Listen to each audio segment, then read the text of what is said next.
You want to rush through a painting stage, something like this.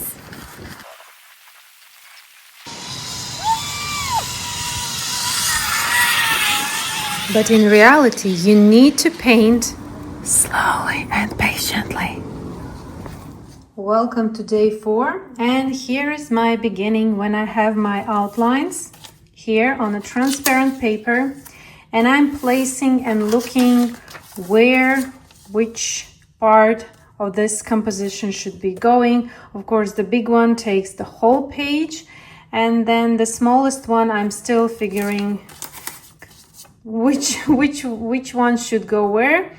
But this is how I play with my outline, with my composition, when I have all the pieces on little transparent piece of papers, and then I just place them around, and I leave always space for text, maybe color mixing notes, or like we did previously, notes about parts of this subject that I'm working on.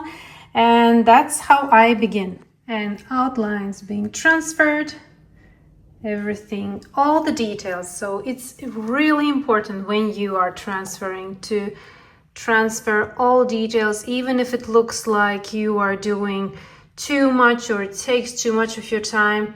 Better to spend more time on this stage rather than trying to figure out what to paint during when you have watercolors.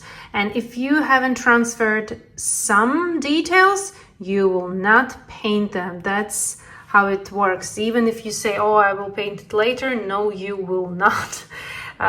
Just from experience, and not just my experience. And with an elastic eraser, rolling over, removing excess amount of graphite, my outlines become lighter, my elastic eraser becomes dirtier, but it can also be very easily cleaned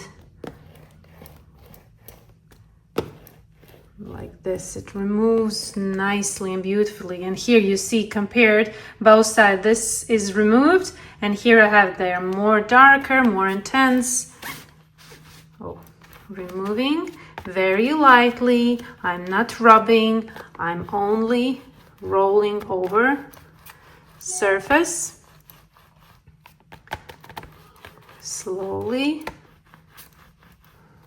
and ready to paint.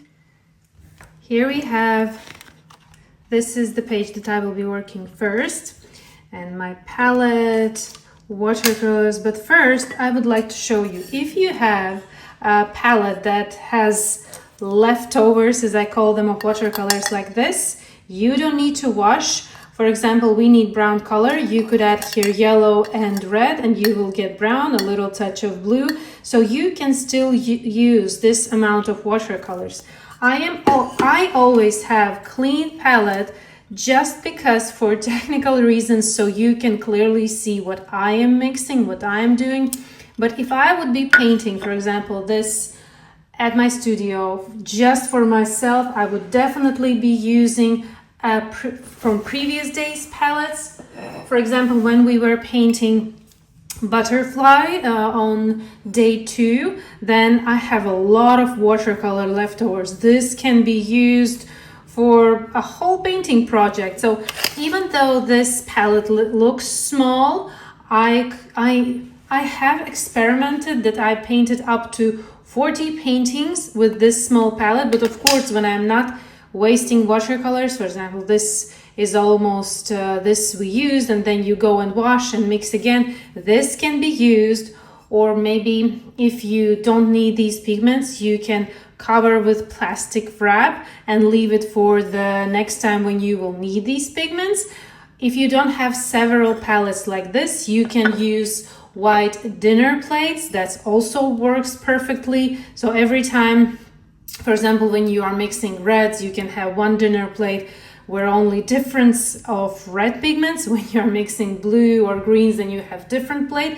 And every time you cover with plastic wrap. Why you need to cover? So the dust is not setting on, and then your watercolors will be perfect to use. So this is something that I remind quite often, because students think that if I have a clean palette, you should also have. No, I have it because I have it for you. So you can see everything clearly, and it's more understandable for you.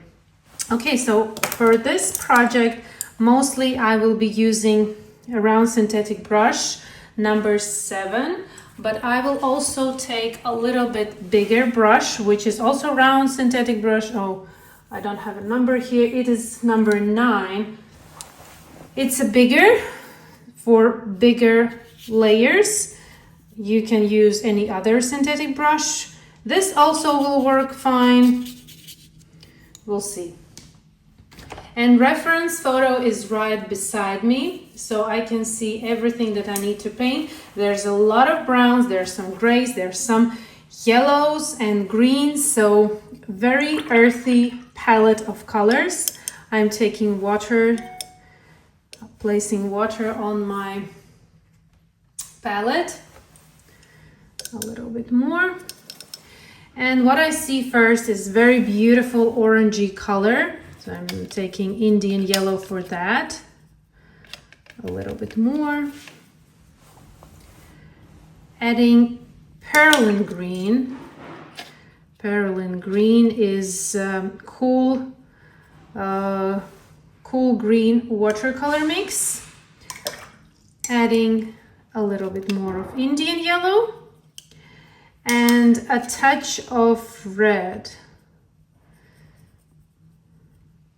So this is one pigment I will have. Then I need only clean Indian yellow as well. Maybe with a little touch of ultramarine blue and red. Yes, this is more better. I don't need clean yellow, but this will work perfectly. Then I need paler brown color. For that I'm taking lemon yellow. A little bit more. Touch of blue. Red. Another touch of blue. Very light brown color.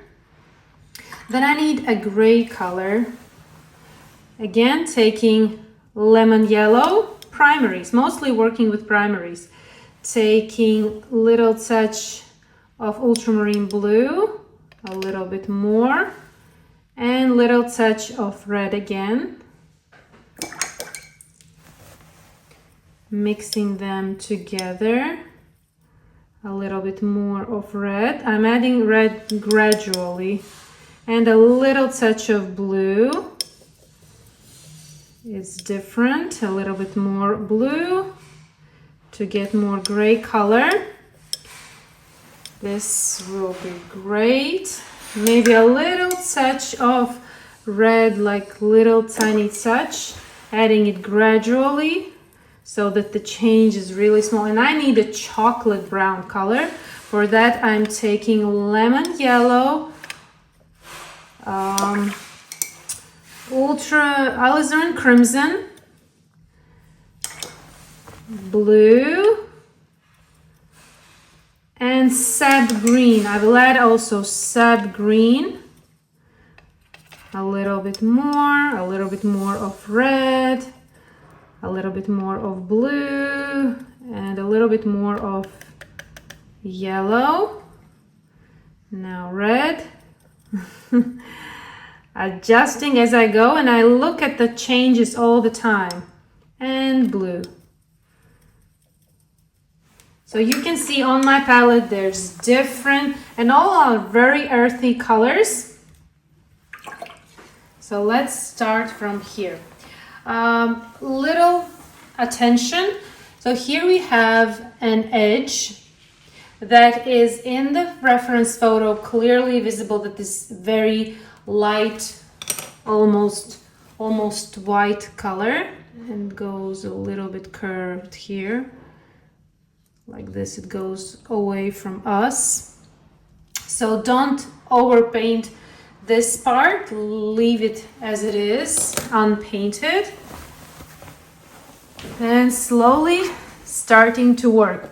Be sure that your water is clean after mixing watercolors, and paper towel in other hand. to clean brush, water, just enough so watercolors can be moved, and I'm not applying water to that edge where I need to leave it white. So I apply watercolors where I need to apply water. I apply water where I will need to apply and cover the area with watercolors. So no puddles, even layer of water. Its surface is moist, no puddles, as you can see. Starting with darker color in the back. There's shiny areas as well. We will get to that. Then we have dark. This upper part is dark.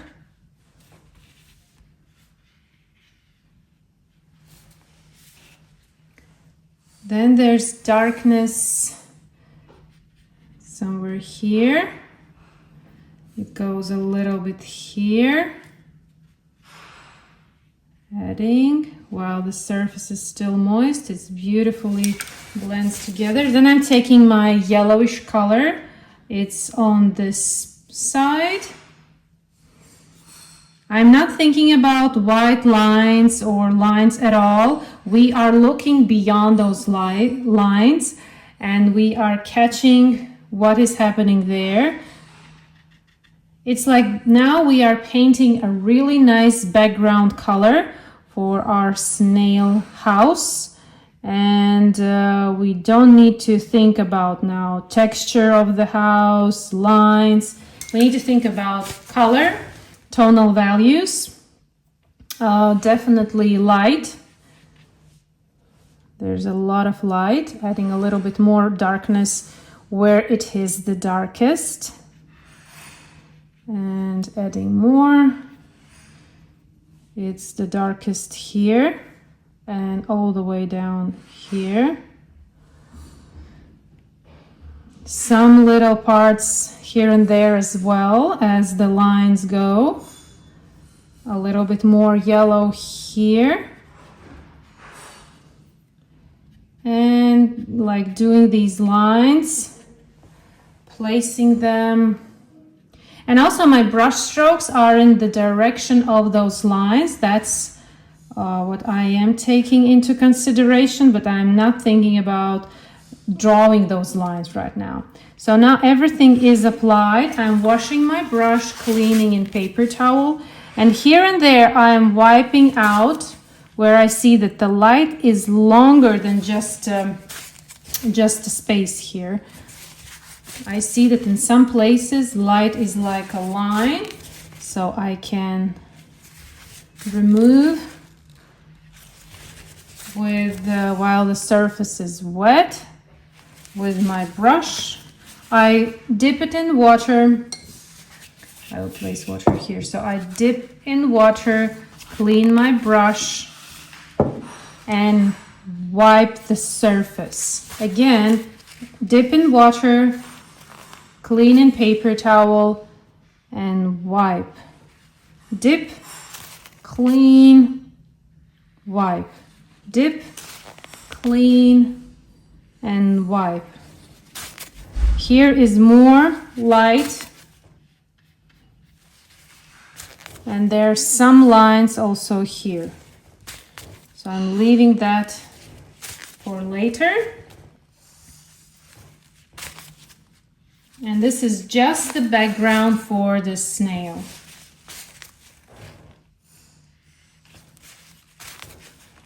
Second layer, not second layer, yes, second storehouse is lighter and slightly different color tones, but of course we will use also from the same mixes that we have. But I have it here more gray color. I'm applying it. Then the same brown, it's more here. And this part looks like it consists, even this whole part consists of 3 layers. And again, I'm following the direction. That's important. And also there's a little bit of yellow that we mixed. It's more on this lower part. Everything is transparent right now, so don't need to worry at all.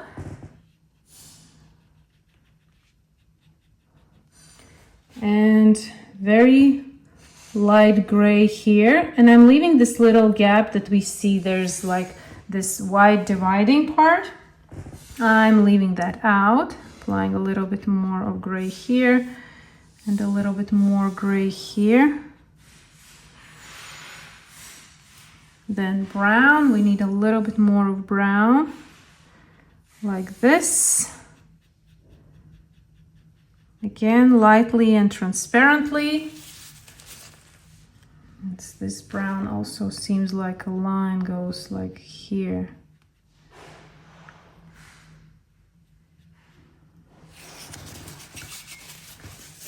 Like this.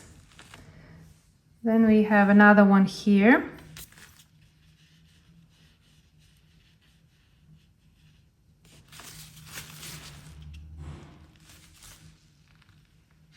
More this browner color.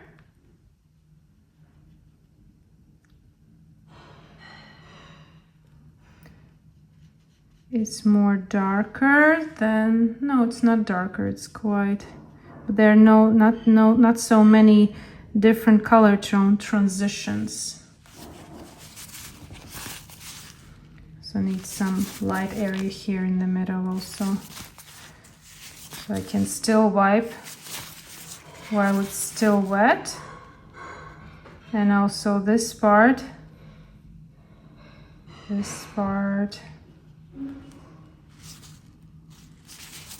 can have a little bit of light area.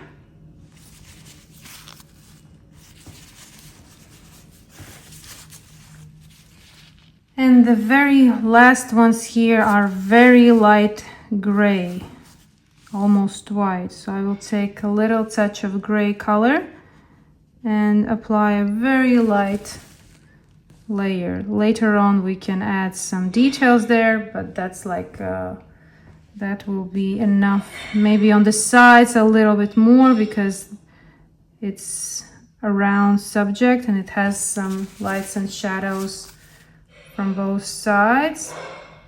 And that's it. First layer of this bigger snail. I waited all layers to be completely dry. Also, while I was waiting, my paints are dry as well, but that's completely okay. With a little bit of water, we can make them alive again. And I need that darker brown color, so I'm using again lemon yellow, alizarin crimson, ultramarine blue, and a little bit more of ultramarine blue. Even if I want to make them darker, I can take 𝗲𝗏 violet, which will instantly darken that brown. And to make it more chocolatey, I'm adding yellow and a little bit more of blue, 𝗲𝗏 violet, until I get my dark brown color. A little bit water. And now on my brush, there's a lot of pigment, a little bit too much, then my layers will be too saturated. So I'm removing some excess on my brush. And now I want to build a little bit more darkness. So now my brush strokes are following the direction of those lines. And I'm starting from the darkest area that I see. This is the darkest part.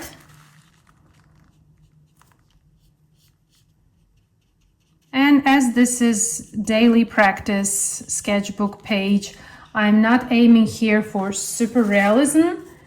It's more of a, as it is, sketching. So with few layers, we will achieve what we need to achieve.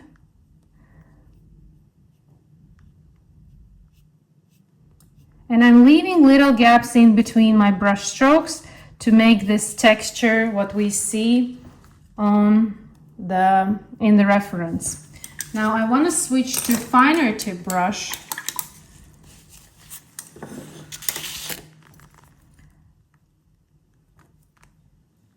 And add some brush strokes here.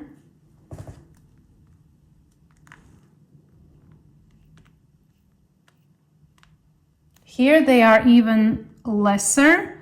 They're not as many as they are in the back. As we have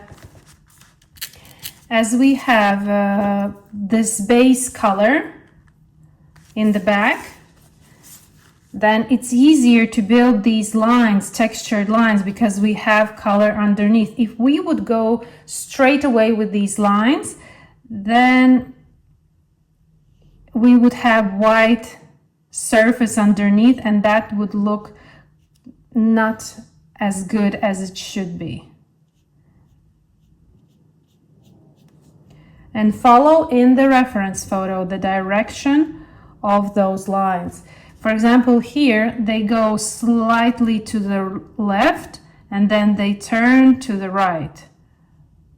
They are showing us how this shell is built. And then they change direction. In one part, they almost seems like straight.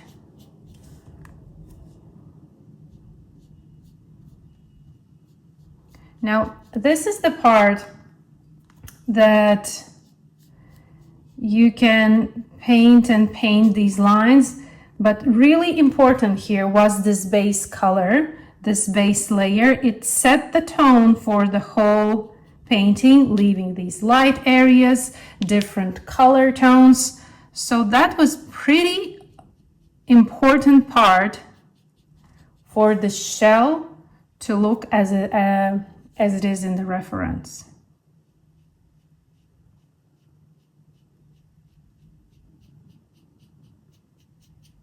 Now it's up to you how many lines you want to add, how much patience you have for that. But really important part was this base color.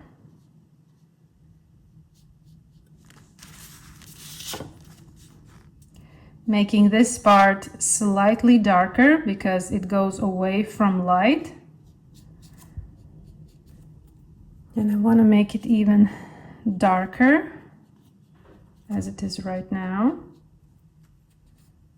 Also on top here.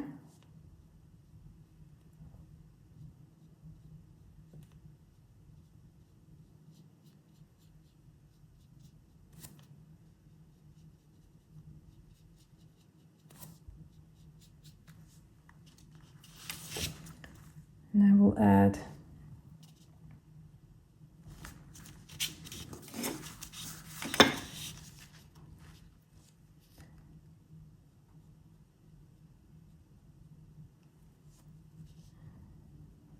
fine brush strokes here.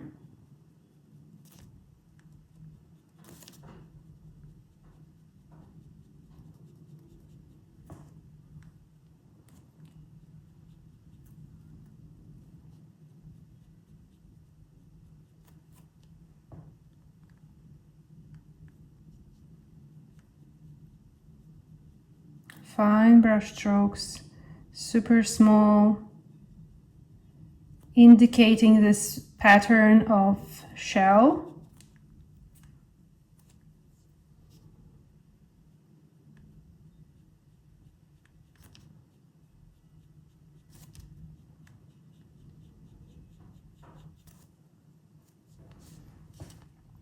And looking in the reference constantly. That is my guide all the time. There's no magic trick, no shortcuts. Everything that I need is in the reference. All the details, lights and shadows, everything is there.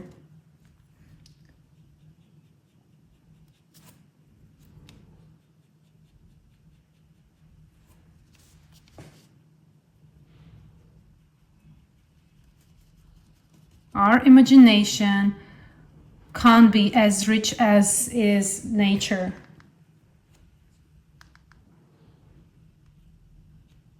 Adding some details here.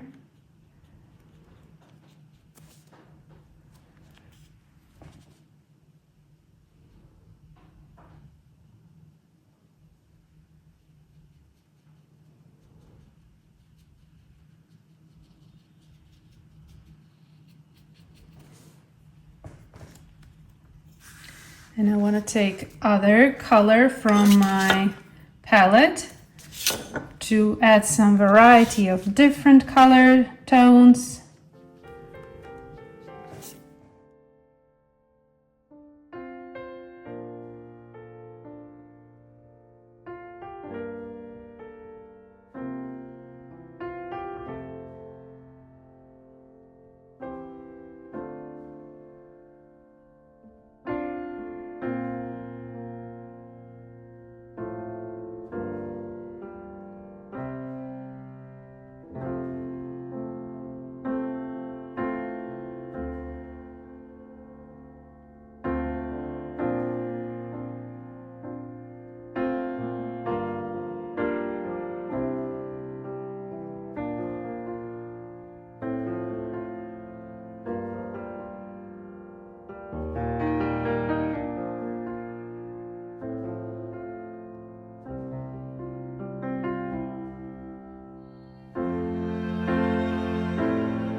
I outlined everything with ink marker 0.2, and now I will do a very light toning just to give a little bit of tone to separate that this is the body and this is the lower part, tummy part of this snail, using 3H pencil, and still looking at reference.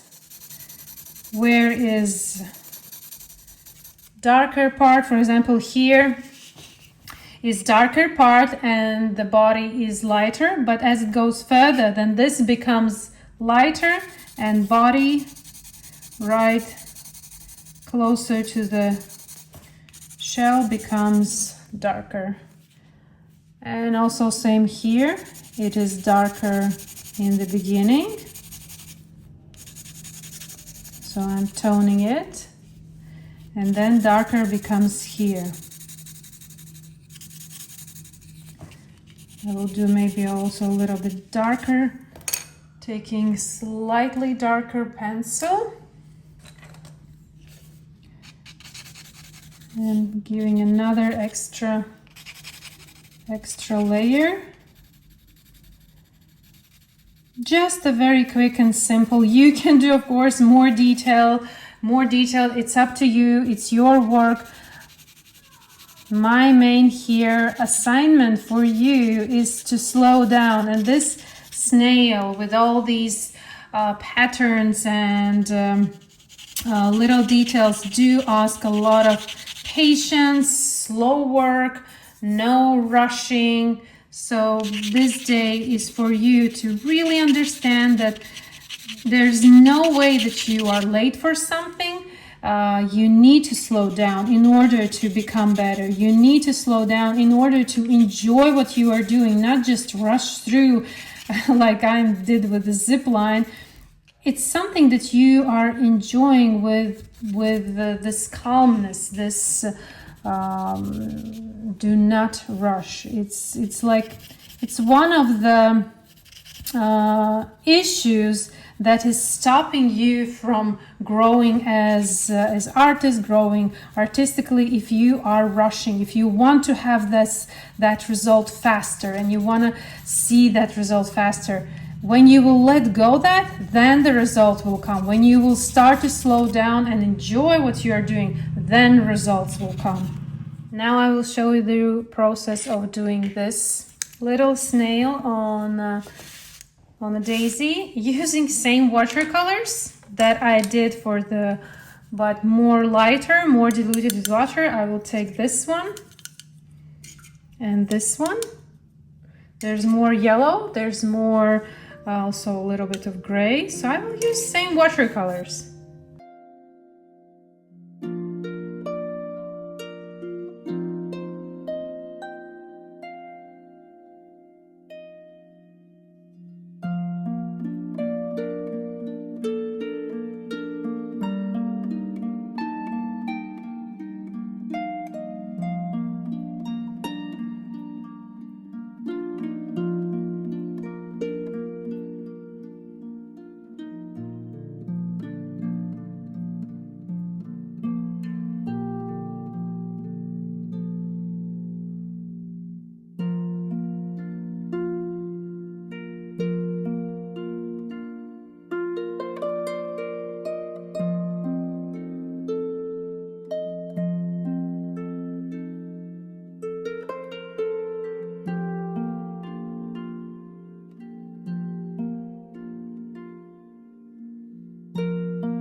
doing graphite study of these empty shells and want to talk a little bit more about slowing down. When you are slowing down, you are also more thinking and analyzing what you are doing.